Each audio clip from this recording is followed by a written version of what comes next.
একটা বাস্তব কথা কি জানো? হাতে দামি ঘড়ি পরলেই কিন্তু সময় পরিবর্তন হয় না।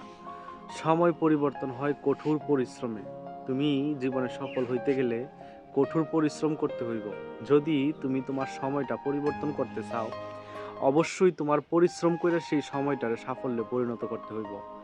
তুমি এই আশায় কোনোদিনও থাকবা না যে কেউ মিস কল দিব বা কেউ তোমার রিকমেন্ডেশন করব তাইলে তোমার চাকরি হইব বা তুমি জীবনে সফলতা পাইবা। ওই আশায় যদি তুমি জীবনে থাকো, বিশ্বাস করো, দুনিয়ার সবার লেগিয়া সময় চলবাহিত বা অতিমান থাকলেও তোমার জন্য কিন্তু সেই সময়ই স্টপ। তুমি যদি ওই চিন্তাধারায় থাকো যে কেউ মিস কল দিলে তোমার চাকরি হইব বা কেউ তোমার চাকরির জন্য রিকমেন্ডেশন করব, তুমি নিজে পরিশ্রম করতা না, তাইলে এই জীবনে তুমি তোমার সফলতার সময় তুমি দেখতে পাইবে না। এটাই বাস্তব। সুতরাং সময় পরিবর্তন করতে হইলে পরিশ্রম অনিবার্য।